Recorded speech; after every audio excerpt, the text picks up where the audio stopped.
is a lot, right? Because Blake Lively's dominated the media. And I have No, bad it was news. like, baby, I have something to tell you. We're going to talk about it here. And it Blake Lively seems to think the judge is paid per filing, considering how she's submitting motions as if trying to earn an Employee of the Month award. She's throwing paperwork at the court faster than Wayfairer can handle. And now she's doing this just days before a deadline that could end her entire case. At this point, it's no longer strategy. It's running in circles and calling it a plan. Whenever Wayfairer corners her, she files another motion, hoping sheer volume will replace missing evidence. And she acts as if these filings are noble and necessary, as if she alone is defending justice. Meanwhile, the docket looks like a landfill. Judges don't need this many pages unless building something out of them. Yet, Blake keeps piling them in, hoping one will magically change reality. Her latest filing proves how chaotic things have become. Another motion to compel, another declaration, another attempt to overwhelm Wayfairer just before a critical deadline. Her opposition to Wayfairer's summary judgment is due Wednesday, the most important filing of her life, deciding whether she gets a trial or the judge ends it all in one order. Instead of preparing that crucial brief, she continues bombarding the court with more filings, like a toddler playing keep away. Her lawyer submitted a declaration saying Wayfairer gave them a fourth amended privilege log, and she wants the court to force Wayfairer to hand over every document. She's pleading for more evidence, despite having leaked large amounts to the New York Times months ago. The problem isn't too little evidence, it's too much. Contradictions, self-incriminating statements, and receipts pointing back to her and Ryan. Filing a motion just 2 days before the summary judgment shows fear of drafting her opposition. Scrambling for documents at the last minute shows she lacks what she claimed to have. She's not strengthening her case, she's avoiding it. She's trying to bury the judge in paperwork, hoping he gets distracted long enough to ignore the approaching deadline. Judges, however, don't forget. They follow calendars. While Blake races against time, Wayfairer stands calm. She seems to genuinely believe this mountain of filings shows control, but everyone watching sees the truth. Each motion is another crack, another sign she isn't leading the case. She's reacting to it. Wayfairer files once, Blake flips a table and throws papers everywhere. It's not dominance, it's panic theater. Her new motion highlights the problem further. She demands more documents because the ones she already filed are problematic. Every attempt to attack Wayfairer exposes her lack of evidence more. Every perceived win destabilizes her further.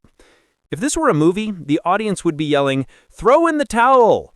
This is Blake's pattern. File first, think later. Accuse loudly, explain never.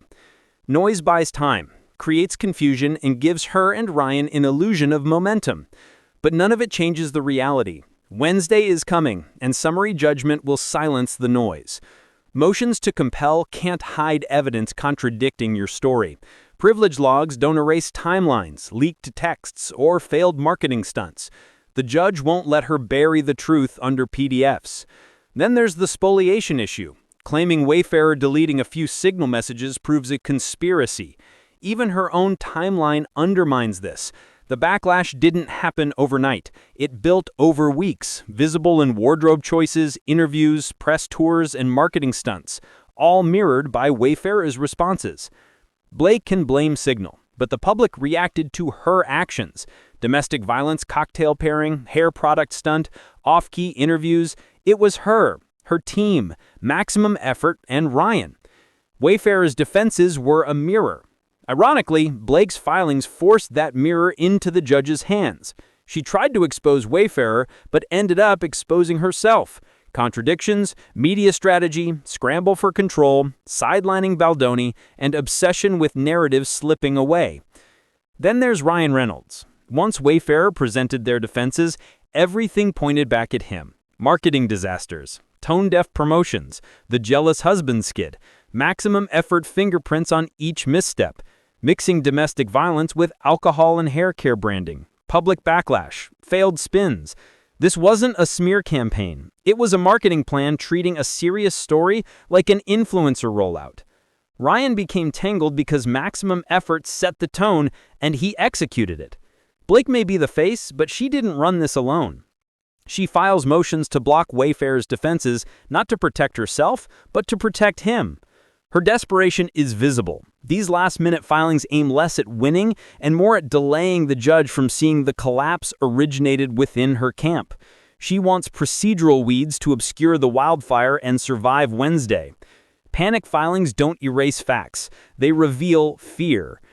Everything Blake blames on Wayfairer started long before she claimed a smear campaign. Public frustration, negative press, tone confusion, awkward promotional energy, missing director, tension rumors, unfollowing, distancing, planted stories, all predated her claims.